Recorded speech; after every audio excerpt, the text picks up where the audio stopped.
हमारे साथ ब्लॉकचेन प्रौद्योगिकी के हृदय में घुस जाओ, जब हम लेयर 1 और लेयर 2 समाधानों की जटिलताओं को सुलझाते हैं, दो महत्वपूर्ण घटकों को जो डिसेंट्रलाइज्ड नेटवर्क के भविष्य को आकार दे रहे हैं। यह वीडियो क्रिप्टो उत्साहित लोगों के लिए तैयार किया गया है जो ब्लॉकचेन बुनियादी ढांचे की समझ को गहराने और स्केलेबिलिटी, गति और कुशलता को बढ़ाने के लिए नवाचारी प्रकारों की खोज करने के इच्छुक है। हमारे साथ इस उज्जवल यात्रा में शामिल हों, जब हम लेयर 1 और लेयर 2 समाधानों के अंतर, लाभ और संभावनाओं को बताते हैं, जो हमेशा विकसित हो रहे ब्लॉकचेन पारिस्थितिकी में होते हैं। प्रत्येक ब्लॉकचेन नेटवर्क के आधार में लेयर 1 होता है। ये ब्लॉकचेन के लिए मौलिक ढांचा परिभाषित करने वाला मूल प्रोटोकॉल है। लेयर 1 समाधान डिसेंट्रलाइज्ड दुनिया की रीढ़ है, जिसमें बिटकॉइन और एथेरियम जैसे प्रसिद्ध ब्लॉकचेन शामिल है। ये प्रोटोकॉल लेन देन का मान्यता प्राप्त करने, संवाद को बनाए रखने और नेटवर्क की सुरक्षा और डिसेंट्रलाइजेशन को सुनिश्चित करने के लिए जिम्मेदार होते हैं।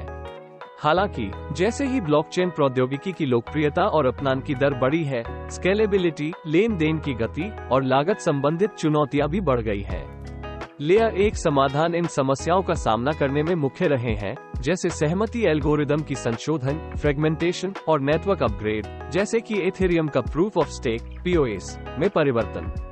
जैसे ही ब्लॉकचेन अंतरिक्ष बढ़ता है, स्केलेबिलिटी और लेन देन के संचालन में लेयर 1 समाधानों की सीमाओं ने लेयर 2 समाधानों को उत्पन्न किया है। लेयर 2 मूल रूप से बेस ब्लॉकचेन प्रोटोकॉल पर निर्मित प्रौद्योगिकियों के लिए एक संग्रहात्मक शब्द है, जो सुरक्षा को कमजोर किए बिना उसकी स्केलेबिलिटी और कुशलता को बढ़ाने के लिए डिजाइन किया गया है। ये समाधान लेयर 1 ब्लॉकचेन के ऊपर चलते हैं, तेज लेन देन की गति और कम लागत प्रदान करते हैं, जबकि मूल ब्लॉकचेन की सुरक्षा और डिसेंट्रलाइजेशन की विशेषताएं संभावना है। लेयर 2 समाधानों की उदाहरण है स्टेट चैनल, साइड चेन और रोलअप्स, जो मुख्य श्रृंखला से लेन देन का बोझ हटाने के लिए अनूठे मैकेनिज्म्स के साथ है। उदाहरण के लिए, स्टेट चैनल उपायांतरण करने वालों को अपने अनेक लेन देनों को ऑफ चेन में कार्यान्वित करने की अनुमति देते हैं। केवल अंतिम स्थिति को लेयर 1 ब्लॉकचेन पर रिकॉर्ड किया जाता है। यह विधि नेटवर्क की भीड़ता और शुल्क को बहुत अधिक कम करती है। साइड चेन लेयर 2 समाधान का एक और रूप है, जो मुख्य श्रृंखला के साथ साथ चलने वाली पैरेलल ब्लॉकचेन प्रदान करते हैं, नए अनुप्रयोगों और प्रोटोकॉल के साथ अभ्यास करने के लिए एक स्थान प्रदान करते हैं बिना प्राथमिक नेटवर्क को ओवरलोड किए। रोलअप्स को अगले में कई लेन देनों को एक ही लेन देन में रोल करने की क्षमता के लिए प्रसिद्धता हासिल हुई है, जिससे सुरक्षा और कुशलता को बढ़ावा मिलता है।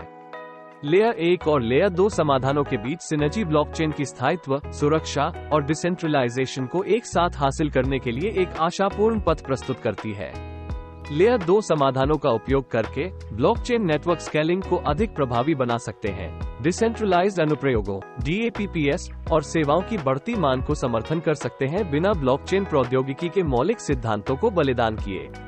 हालांकि लेयर 1 और लेयर 2 समाधानों का एकीकरण अपने चुनौतियों के बिना नहीं है। अंतरक्रियाता, उपयोगकर्ता अनुभव और लेयर 2 समाधानों के विकास और रखरखाव की जटिलता ऐसे क्षेत्र हैं जो निरंतर ध्यान और नवाचार की आवश्यकता है। जब तक ब्लॉकचेन समुदाय इन प्रौद्योगिकियों का अन्वेषण और शोध करता है और उन्हें परिष्कृत करता है, तब तक एक अधिक स्केलेबल, कुशल और उपयोगकर्ता मित्र ब्लॉकचेन पारिस्थितिकी बनाने की क्षमता की संभावना बढ़ती है। समापन में, लेयर 1 और लेयर 2 समाधानों के बीच अंतर वर्तमान और भविष्य की ब्लॉकचेन प्रौद्योगिकी की परिदृश्य को समझने के लिए मौलिक है। लेयर 1 महत्वपूर्ण बुनियादी ढांचा और सुरक्षा प्रदान करता है, जबकि लेयर 2 स्केलेबिलिटी और गति के लिए नवाचारी दृष्टिकोण प्रदान करता है। इस प्रकार वे एक सुदृढ़ ढांचा बनाते हैं डिसेंट्रलाइज्ड नेटवर्क के विकास के लिए, जो विभिन्न अनुप्रयोगों और उपयोग मामलों का समर्थन करने में सक्षम है।